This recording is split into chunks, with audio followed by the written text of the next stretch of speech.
A lot of people are going to find it very unaffordable to get into the market whatsoever, particularly when it comes to buying a property to live in.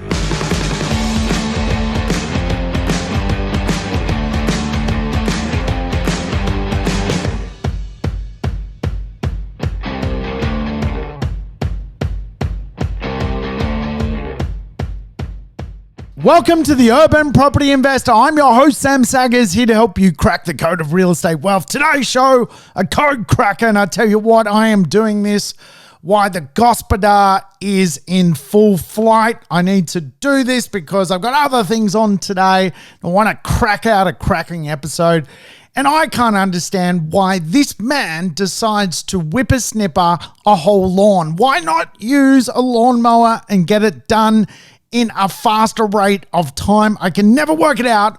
What is the obsession with leaf blowers and whippersnippers? He is doing my freaking head in. But I tell you what's doing Australia's head in at the moment is the affordability crisis when it comes to the Australian property market.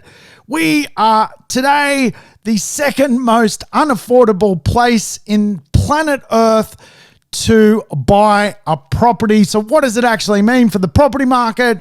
What are we going to see into the future? In fact, a recent parliamentary report has come out labeling some of the ideas around the ability to create affordability into the marketplace. We're going to have a look at it. We're going to dig into what bureaucrats and politicians think should happen for the real estate market to actually become more affordable for the Australian people. Does that sound riveting? I hope so. In fact, I think studying some of the ideas which are floating around by policymakers is a big way to work out how to invest. After all, these are the incredible geniuses that led us to things like the global financial crisis. So we need to understand what these morons are up to so we can be a contrarian when it comes to investing. So today's show, housing affordability, the big parliamentary inquiry, what the parliament is considering on doing when it comes to creating affordability so we can run the other way. If it's your first time tuning into the Urban Property Investor, welcome aboard. We are a mad bunch here, and we always listen to the episode in double speed so you can get your life back. And of course, just remember, you can go to other podcasts. They're all lessons on real estate in one way, shape, or form. But I think all of us have been touched by certainly the property boom over the last 2 years, whether you've made a bucket load of money, whether you've made a bucket load of equity, whether you've cashed in and traded up one of your assets and moved to a new community to live debt-free, or you're on the other side of the wagon, you made no money, you've fallen behind the rat race, houses just seem even more and more expensive than they have ever seen before, and or you're potentially even scared of being kicked out of your rental property and living on the street. That is where we find ourselves in Australia today. Australia is very much a have and have not society, and the parliamentary report, which has been commissioned to work out, well, what do we do with providing more properties to the Australian community? How do we do that at an affordable rate? Has come along. So I think we need to go through the report and have a laugh at some of the stuff, but also potentially use some of the potential policies to make good decisions. Now, a parliamentary report is just that. It's just simply a report.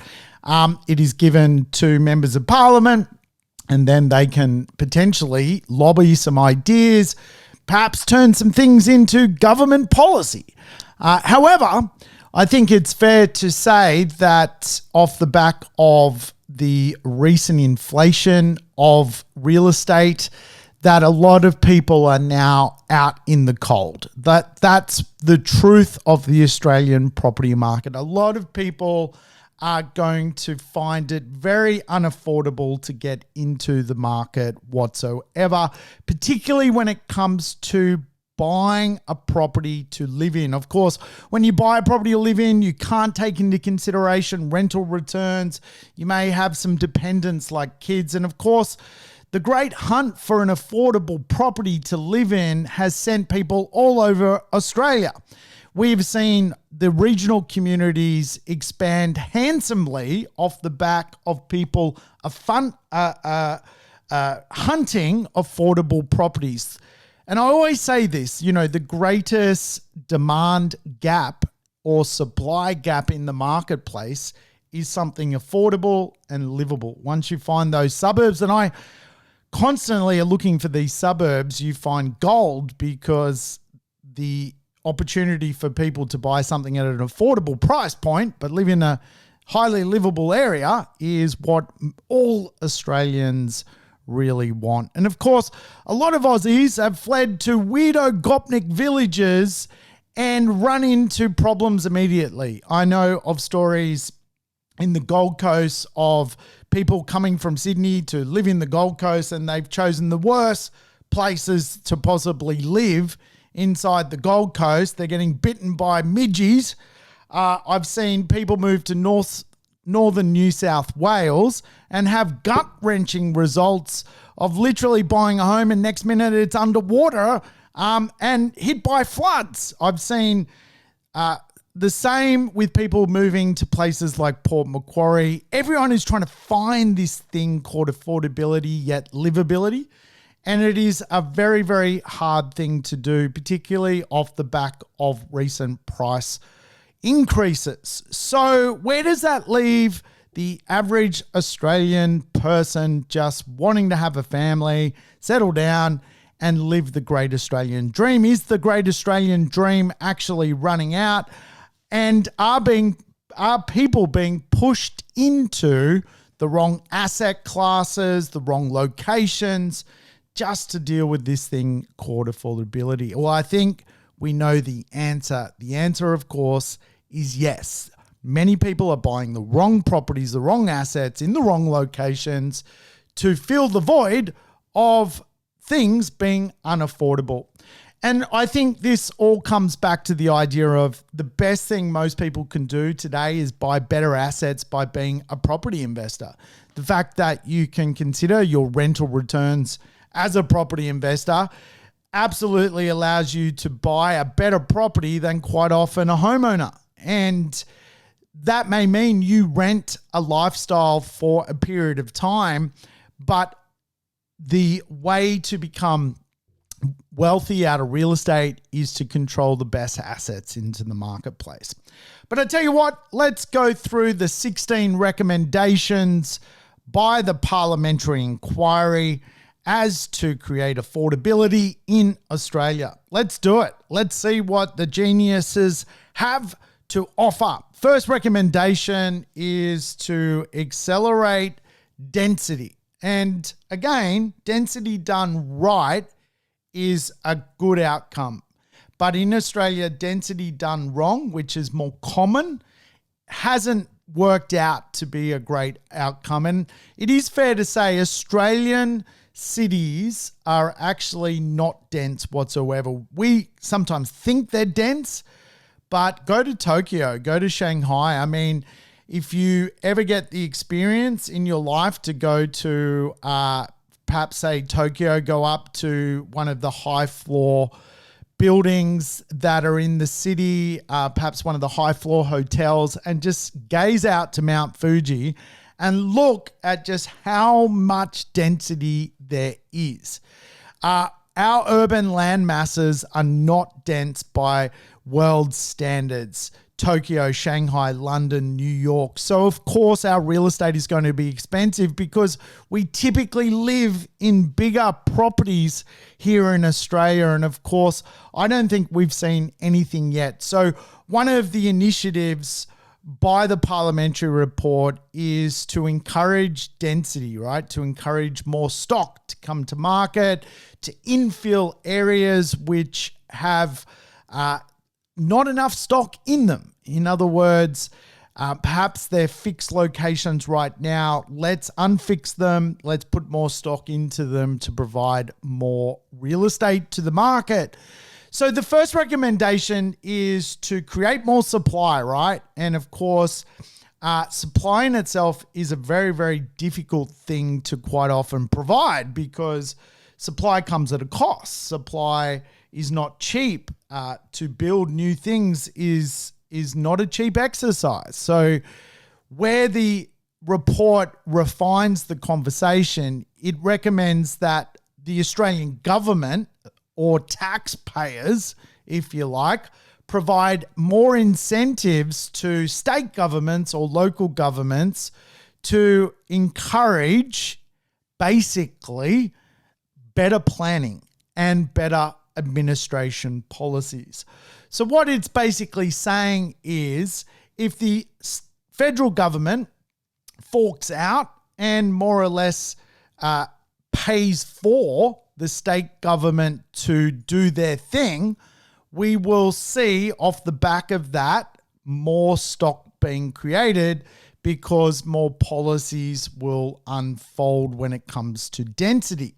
Now, density done right is a good thing. And again, some of the policy and decision making around Australia to create more stock is inept. It doesn't work. Like there is so much bureaucracy behind the idea of creating density that it's a very, very difficult thing to do.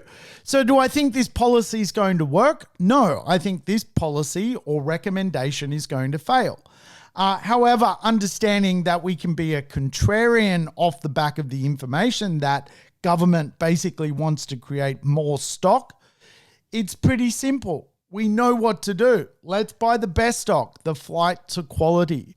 We know land value is always something that is going to be worth something despite density. In fact, density can increase land values.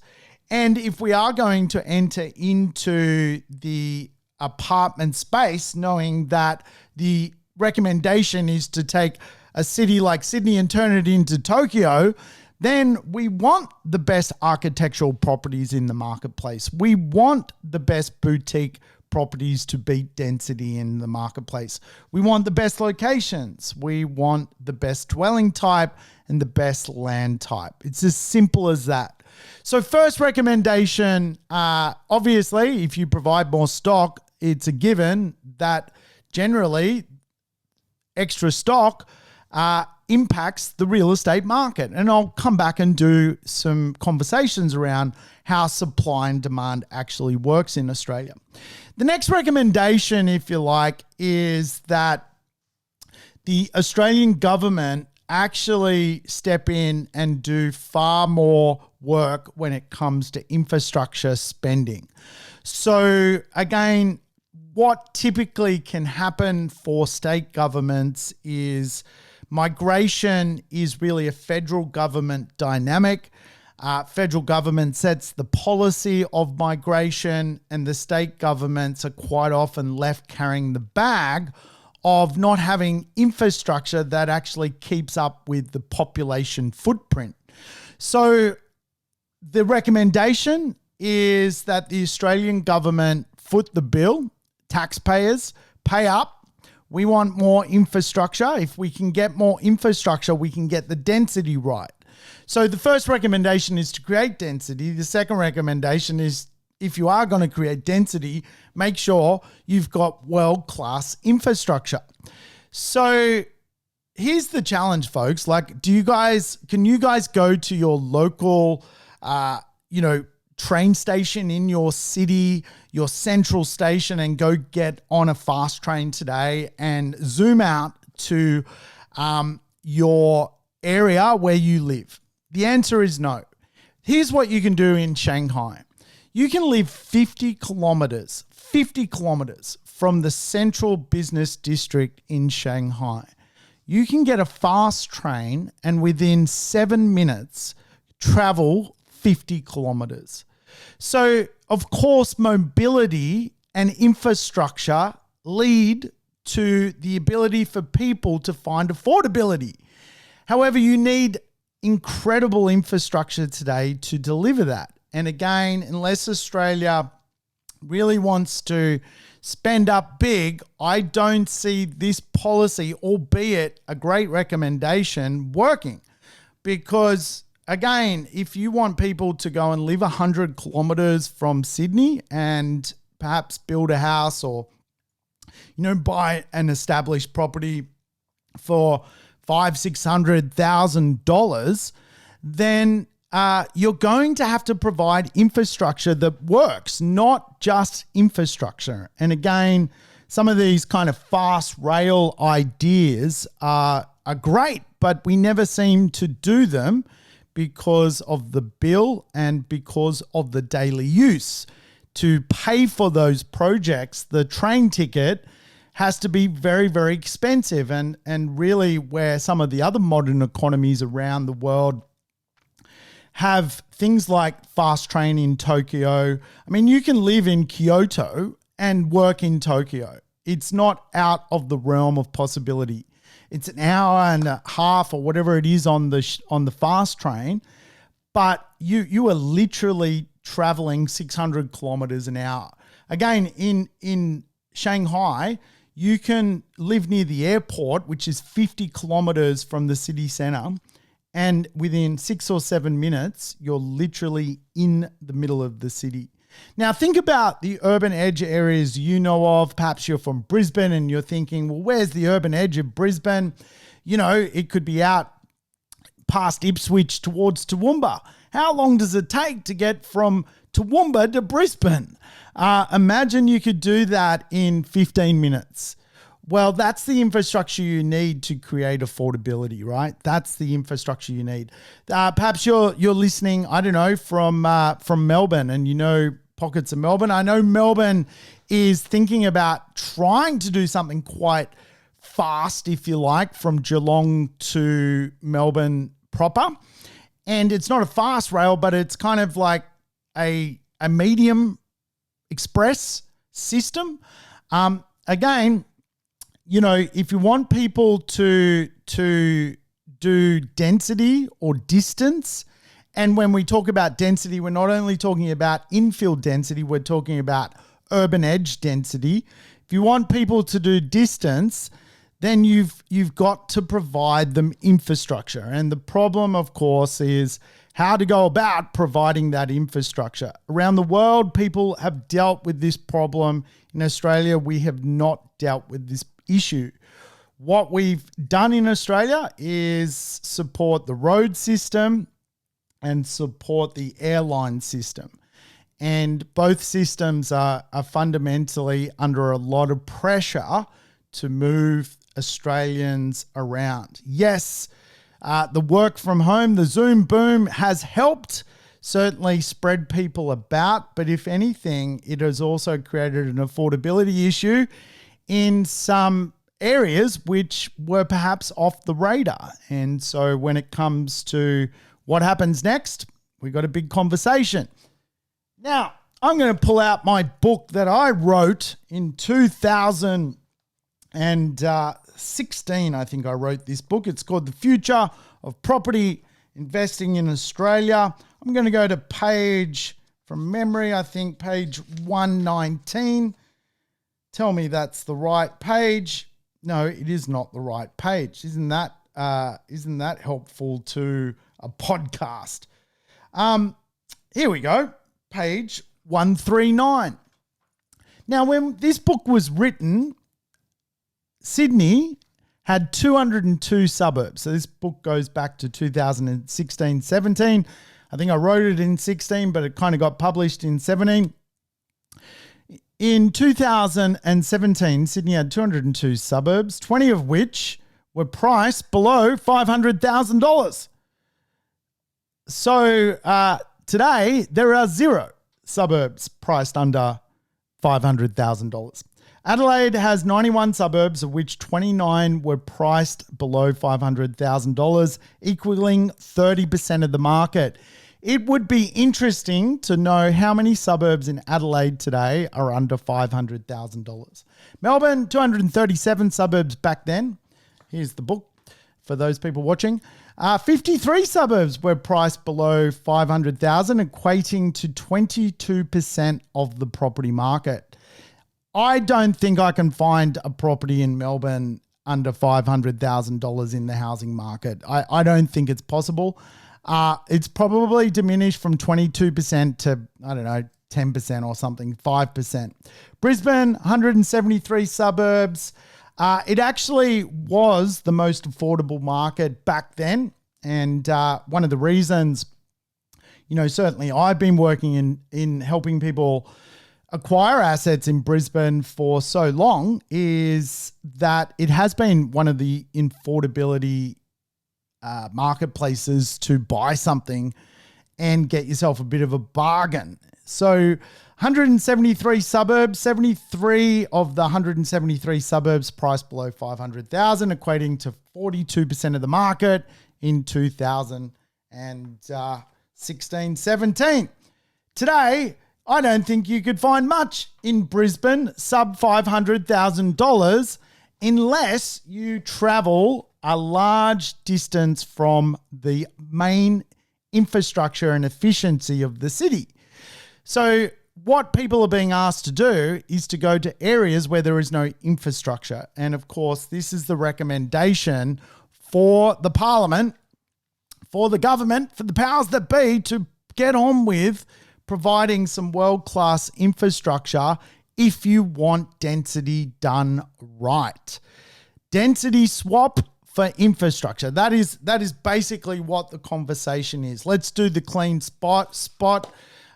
Let's make this happen, right? If we want affordability, we need to do that.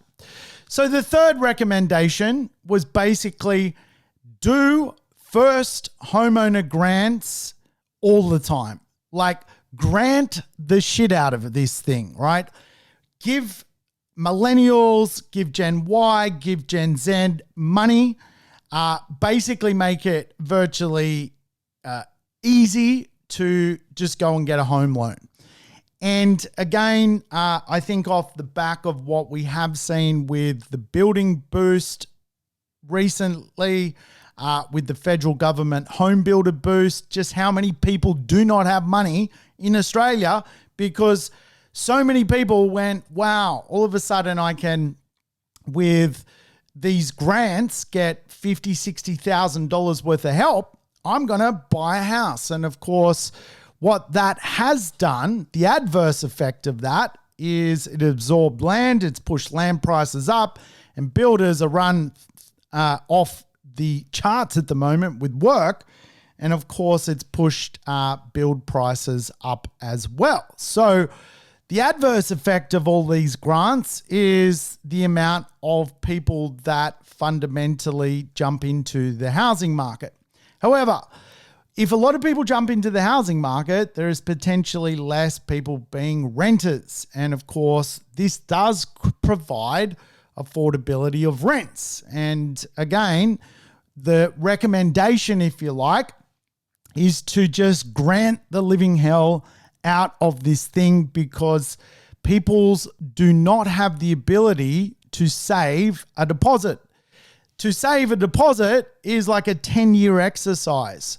So again, like if it's a 10-year exercise, then by the time 10 years has passed, the real estate market just continues to be less affordable, particularly for the home buyer marketplace. But there's some lessons in this, of course. If you're basically going to provide government grants for people to buy properties, quite often those properties are earmarked around new communities.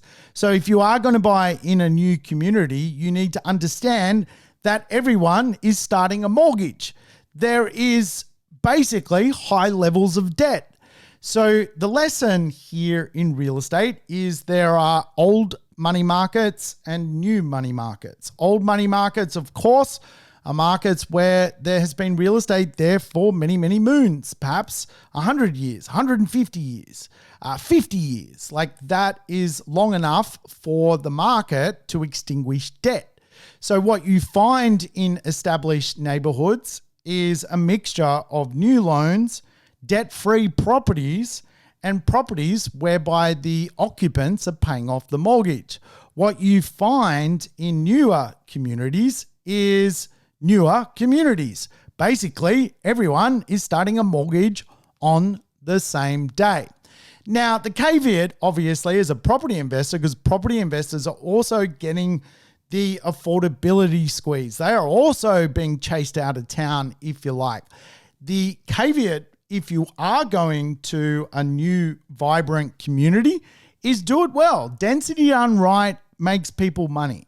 The right area or location within an urban edge area is going to make money.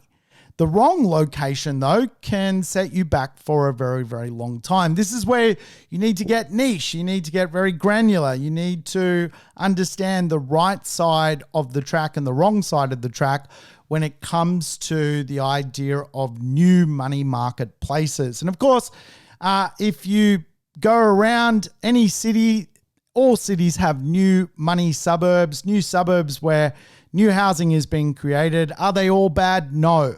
But you need to be very vigilant on how you buy in those marketplaces and use the right property strategies, whether that's to be like in an early stage of investment or to buy in the best and largest lots being created, or whether that's to buy next to the lake, the fake lake that's being created.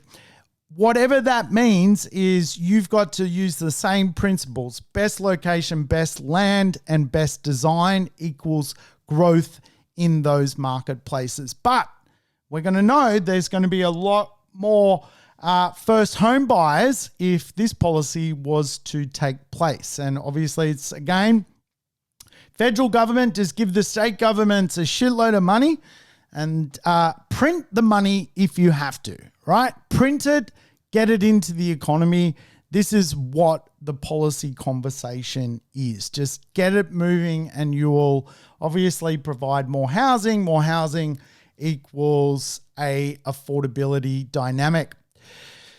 The next policy or recommendation, if you like, actually recommendation 4 and 5 is to more or less do an inquiry on homelessness, because this inquiry, the affordability inquiry, identified that a lot of Australians are now becoming homeless, and that the problem is so bad that the parliamentary people should actually have another inquiry, an inquiry for an inquiry. So it's a real thing, right? I follow a guy on Instagram. He's a pretty cool dude. He lives in his car. He's homeless. He is a school teacher. He has a normal job. He's not a vagrant. He is homeless.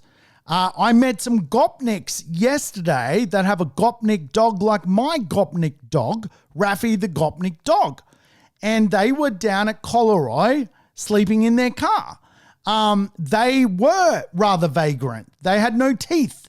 Their Gopnik dog was like my Gopnik dog, an ugly looking mini bull terrier. However, not everyone who is homeless is a Gopnik who has a Gopnik dog. In fact, the chap I follow on Instagram, he's just a school teacher. He teaches high school. Where the school is, he can't afford to pay the rent to live close enough to the school. But obviously, if you're a school teacher, you quite often have to get to school, quite early. There's not enough infrastructure to get the chap to school. So he lives in his car, right? And he documents his experience by living in his car. Homelessness is a real thing. And I was actually talking to a friend of mine about the school teacher that lives in a car.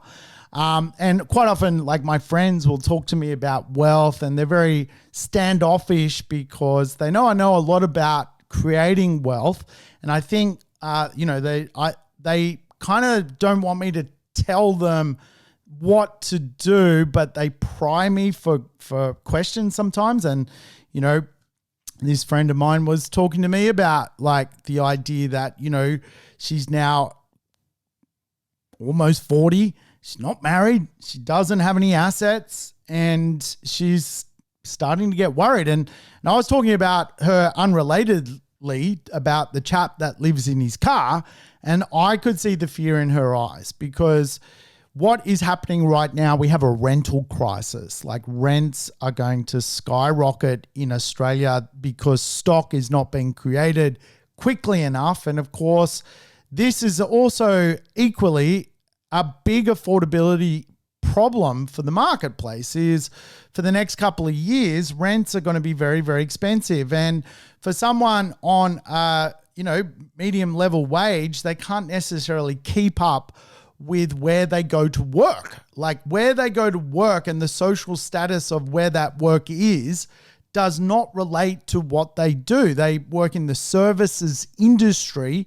They serve the community through the services industry. Remember, the east coast of Australia is a services community. Like, most people work doing some sort of service or trade to the fire economy. The fire economy, finance, real estate, and insurance. Where is the big money inside of society? Finance, real estate, and insurance. Banking, investment bankers make a shitload of money. Well, the idea of companies listed on the ASX top 200 make a shitload of money. Insurance, money. Real estate, REITs make a lot of money, right? And so you've got this kind of fire engine, if you like. And again, like the person who does a real job, like a school teacher, actually doing something good for society, not making a lot of money, right? And certainly I could see the fear in the eyes of my friend when I was talking about, like, you know, rents are going to go up, and are you ready, right? Like, and you know, I could see in her mind, fuck, am I going to end up living in my car? I don't even have a good car. I've got a little Barina. I mean, how do you live in a Barina? I can understand living in the van, but how do you live in the Barina? Recommendation 6 and recommendation 12. I don't know why they're far apart, but they are on the recommendations, is get on with build to rent. And again, I mean, you guys have probably heard me talk about build to rent. It is a thing. It's a thing around the globe. Fundamentally, the middle class gets split in two. Those with assets see the results of those assets increasing, create wealth. Those without assets can't keep up by virtue of their wage to get into the asset marketplace. If they can't do it when interest rates are basically worthless, how are they going to do it when interest rates are more and more expensive? So the government realizes this problem. Obviously, rents are also spiraling out of control.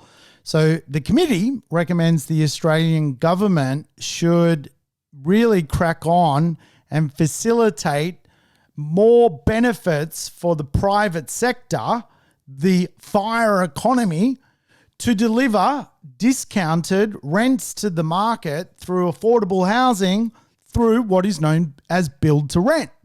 So again, and I teach this a lot when it comes to understanding real estate, there is a difference between property and real estate. Real estate is the title, the land, the way the land is used. Property is just the dwelling that sits on the land. Into the future, there will be less real estate. In other words, less home ownership, less private investors that own real estate, real property that they control, and there will be more property created whereby the ownership is owned by large players in the marketplace. I'm talking owned by superannuation funds. I'm talking build to rent will be created by AMP Super. Build to rent will be created by Fraser's Property Group. Build to rent will be owned and operated by Mirvac. these companies will run the rental marketplace. And so knowing this is the future because of the affordability issues, and it's already happening all over the world. It's very much early days here in Australia, but it's the thing that's going to happen.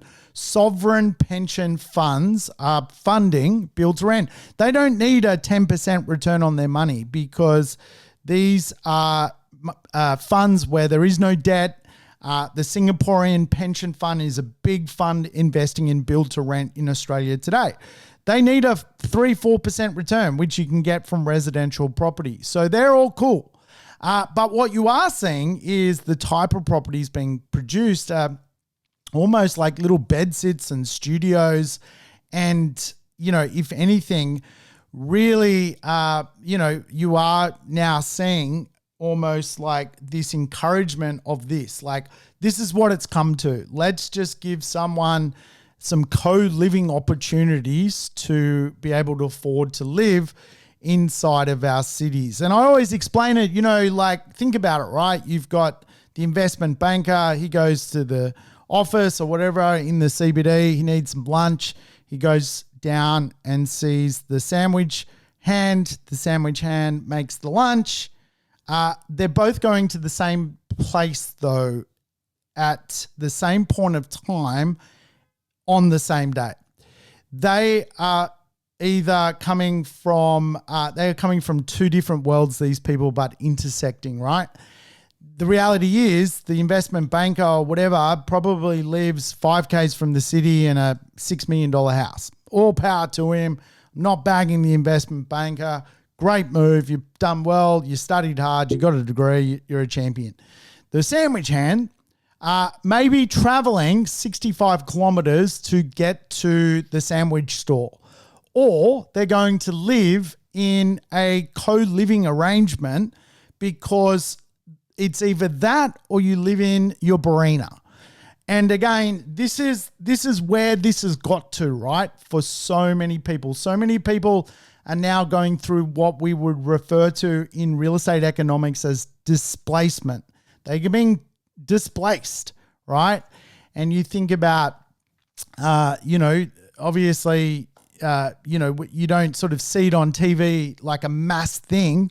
All those poor people in the Ukraine who were displaced off the back of the war there. I mean, you see it, right? You see it firsthand. But what is occurring, and I don't know about you, but I go around my suburb, which is a nice suburb to almost see campers. Like, you can see why they would sleep in my neighborhood. It's very safe. It's very green. There's beaches. There's public showers for, if you, want to wash the salt off you from having a swim at the beach. Full of people living in their car. Full of it. I've got signs in my street. I can take a photo right now. Do not sleep in this street in your car. It's got like a little, almost like a VW camper van looking car, and it's got a big red cross. And what it's saying is the haves don't want the have-nots in their neighborhood. Piss off, have-nots. We are gospodars here. We love leaf blowing.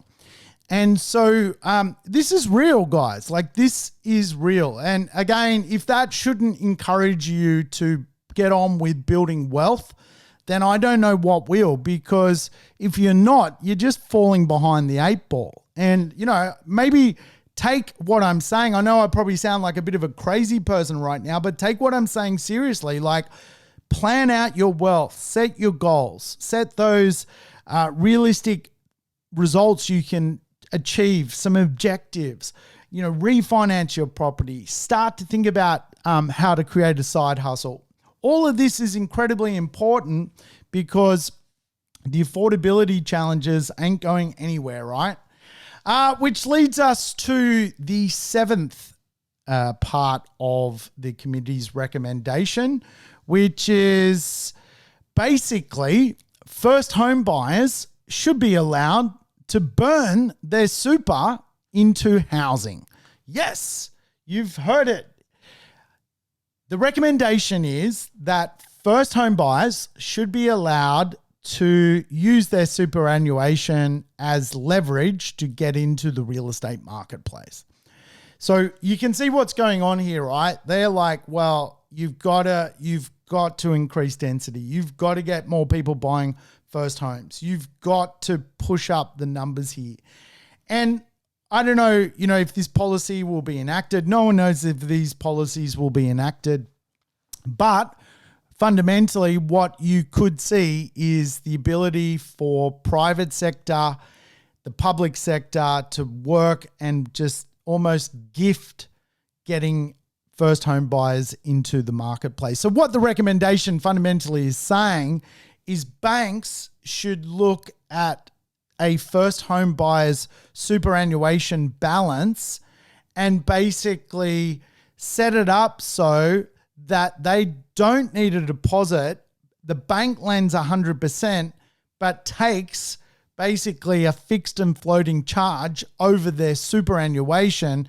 So if they default on the property, they are defaulting on the superannuation, which hence is their equity in the deal.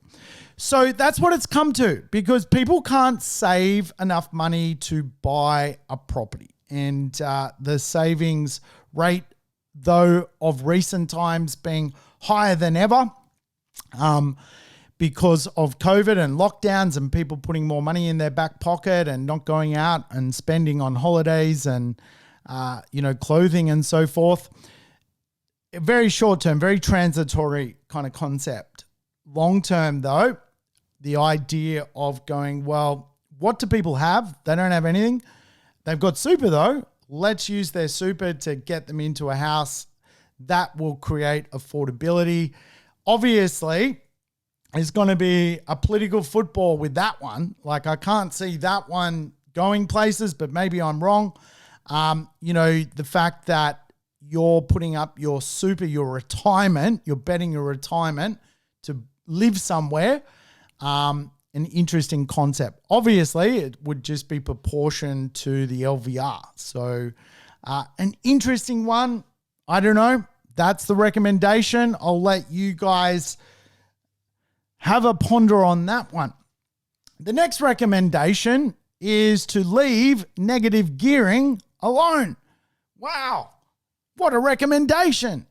Geez, how many people have attacked the negative gearing system over the years, and all of a sudden this recommendation, this parliamentary review has said, geez, can we just forget about the negative gearing conversation? We've kicked that can down the road for so long.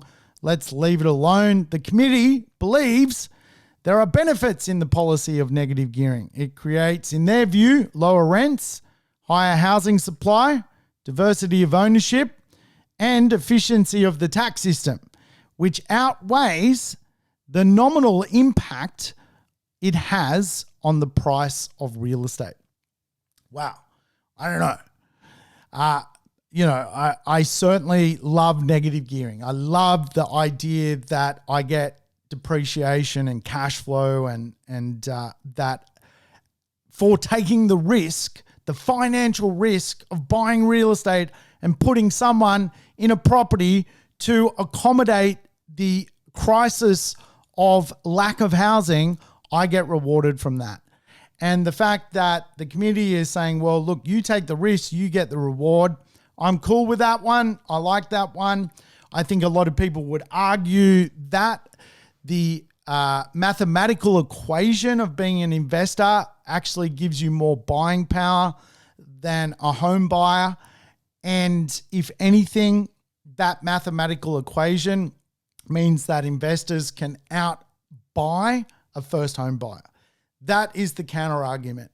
And again, I don't think most investors are maliciously going out there to ruin the lives of first home buyers. I think most investors are pretty shrewd. Most investors understand the logic of investment, balancing rental returns versus price. Hey, that's the counter argument. But the recommendation of the committee is to leave negative gearing alone once and for all. I think we would all appreciate that because, again,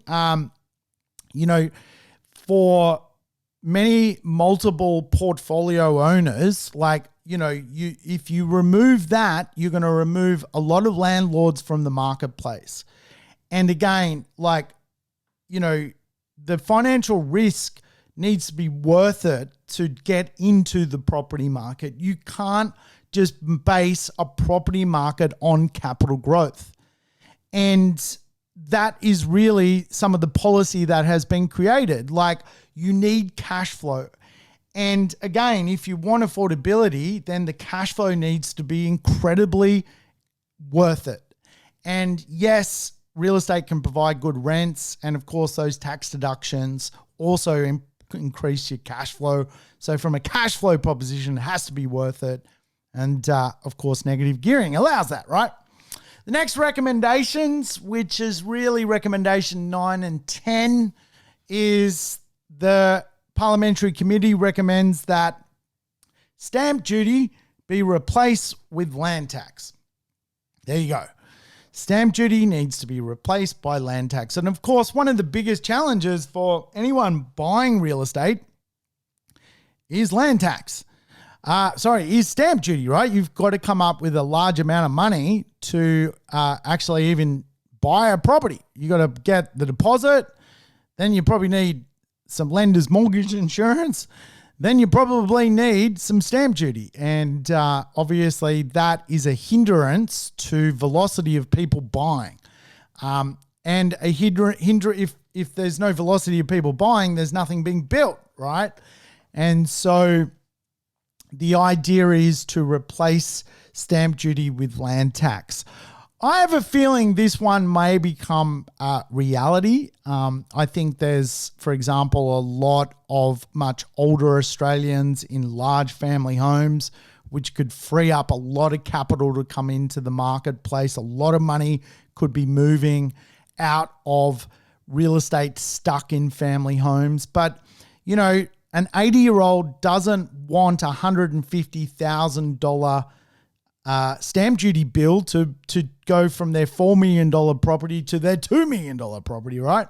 So I think potentially you will see this kind of land tax thing unfold. That's just my guesswork. Could be completely wrong. We got to understand the fire economy here. I'm going back to the fire economy: finance, insurance, and real estate, right? So state government lives off the fire economy. Like, they get their revenue from excises. Excises like stamp duty. The number one revenue system for state governments is stamp duty, is making money off the housing market, the fire economy. So everyone's in this thing. Everyone's got an investment in it because Australia is run by this concept. We've got to build more houses, sell more houses. We've got to be creating velocity. If we don't create velocity, we make no money.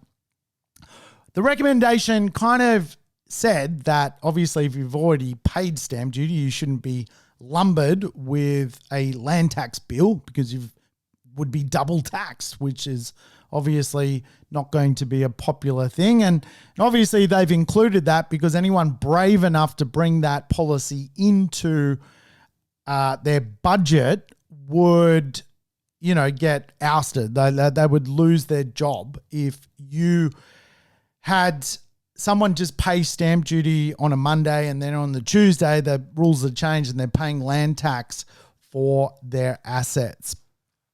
But I think what you will see is that there will be versions of this unfolding, and there really is already versions of this unfolding. The Queensland budget has recommended that, and this, I can see how government's getting around creating more land tax, and maybe they'll give up on the stamp duty eventually, is the Queensland government's going, well, we want affordable properties in Queensland. A lot of interstate people want to buy in Queensland. They own 2 or 3 properties already in New South Wales or Victoria. And then they come to Queensland and they don't pay land tax because as investors, they've got a land tax free threshold, right? Land tax is a state tax. And one of the challenges for property investors is, Well, the best way to avoid land tax is to buy diversified assets. Buy something in Brisbane, something in Melbourne, something in Sydney. The Queensland government is going, well, that's unfair. Let's tax interstate investors based on what they already own interstate and amalgamate it with what they own in Queensland. And, I believe this policy is going to be a thing. So will that deter landlords being landlords in Queensland who live in South Australia or Sydney or Melbourne? Maybe, right? Maybe. But the government is going down this policy of that, we need to create an affordable system. So I think this will become a thing. I think, land tax is not fun, but it comes down to just making sure that you've got the right assets, right cash flow with your properties, things that are going to get extra rent increases over time, tenants who can afford rent increases, because, there are risks when it comes to buying real estate, insurance risk, tax risk, all of these things. You need to play defensively. And this is why I harp on about this stuff. I've been talking about this stuff. If you've listened to my podcast from the beginning, you would have heard me talk about all of this stuff. And you know what? It's all coming true. It is all coming true. Sustainability in real estate coming true. Minimum standards inside of real estate. I was talking about, governments will introduce mandates for minimum sustainability levels in real estate. In Victoria, they're doing it. You need minimum standards now, right? I think into the future, you'll be selling your real estate based on thermal efficiency. It's just the way it's going to be, right? So recommendation 13 is to leave APRA alone to do its job. The committee basically recommends that the Australian government continue to support the idea of APRA, which of course is the Australian Prudential Regulation Authority, basically the police of the banks. It's basically saying if you give the banks too much room, they will lend anyone anything. And then you've got these large amounts of debt happening. And again, this policy is flawed, right? Soon as APRA came in and basically meddled with the Australian property market in sort of 2017, 18, 19, the Australian property market ran out of stock, because what they did is said, well, investors, we've got to control your debt.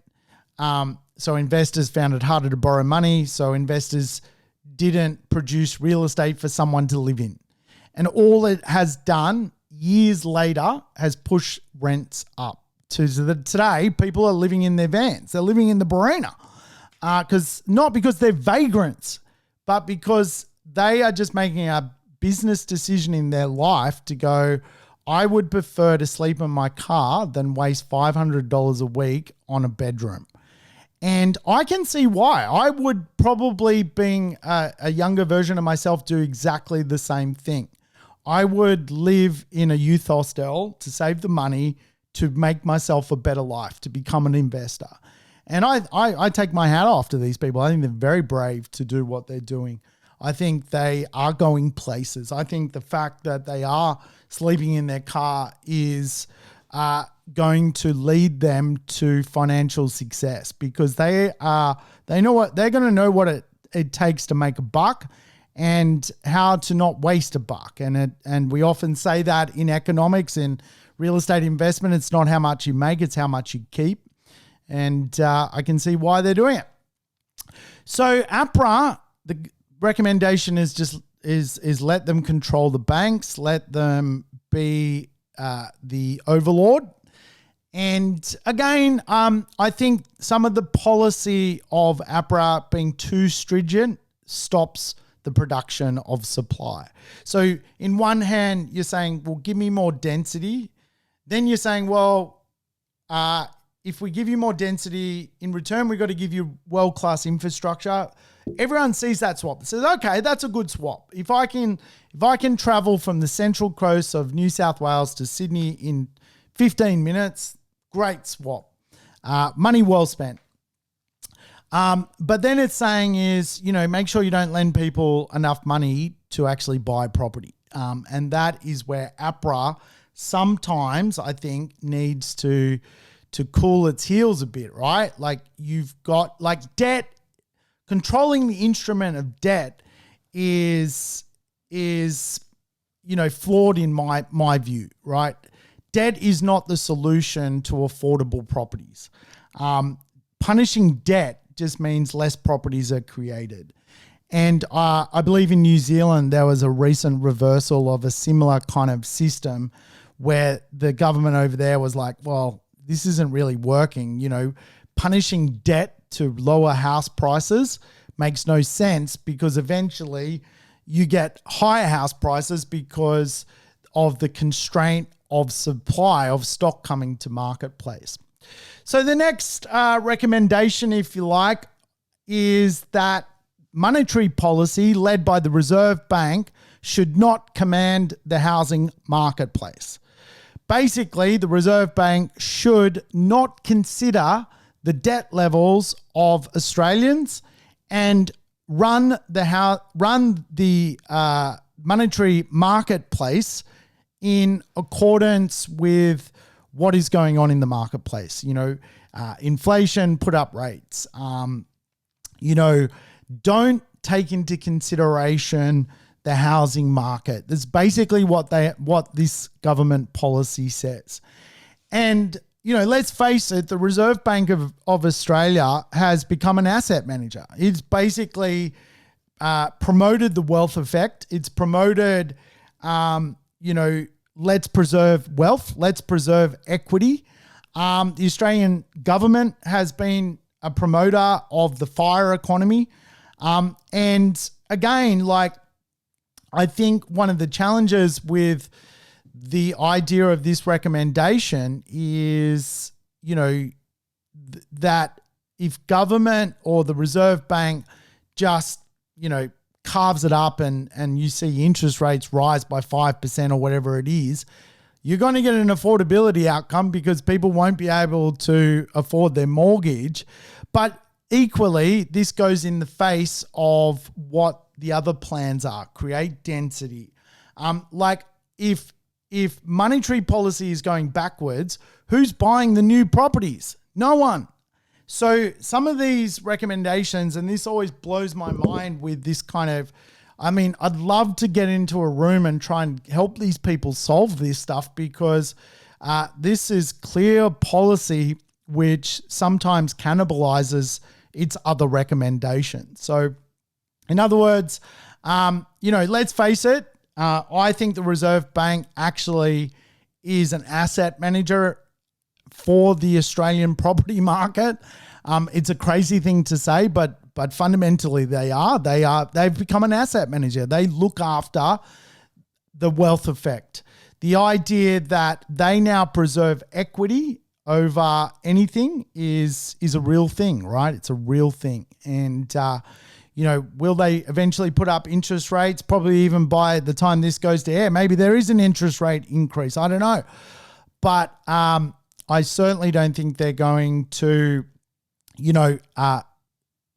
increase monetary policy to the point where the wealth effect is not a thing. And here is why. No one migrates to a country in a deep recession. That's just not what someone would want to do. Why would you leave your home to go to a place where you cannot get a job? That makes no sense to this whole pillar, this whole scheme, which is Australian real estate. Australian real estate works off fundamentals: more homes, more people, more taxes, more GDP. That's the Australian fire economics. And I think, I've done a podcast on population or migration economics. It was one of my first podcasts this year, if you want to go check it out. But the next recommendation, which is the 15th recommendation by the committee, is to push population economics. Oh my God. So now we've got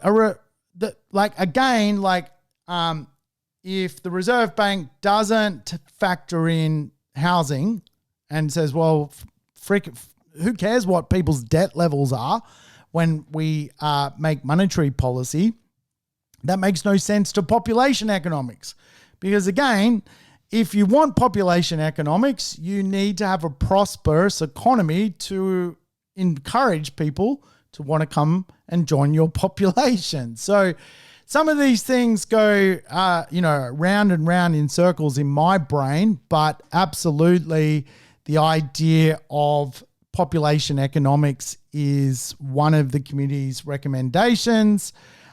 Basically for state government and federal government and local government to really get on top of when the population is coming, so they can kind of steer the ship from a supply point of view. And of course, again, a lot of these forecasts when it comes to population don't mirror when the supply comes. And we've seen that before inside Australia. So interesting way to maybe sync that a little bit better so you don't get these imbalances of large periods of undersupply and large periods of oversupply. And the final recommendation is that the Australian government should lend a lot of money to infrastructure projects. So we're kind of back to this infrastructure story. Affordable housing cannot be delivered without building things. And this is the challenge, right? So you've got to build the infrastructure.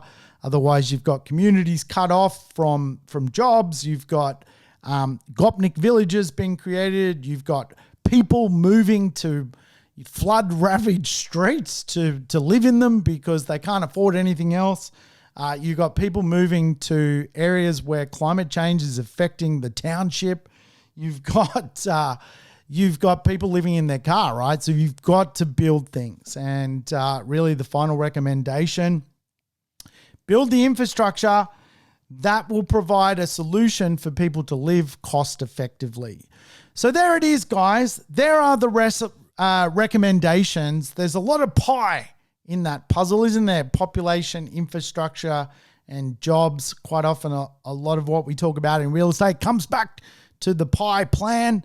Hopefully I gave you some insights into what the committee is going through and perhaps my interpretation of that report. Certainly probably not what an official kind of would interpretate it. I'd love to give that speech at Parliament, see what they think of that one. Hey, thanks for tuning into the Urban Property Investor. I will catch you next time.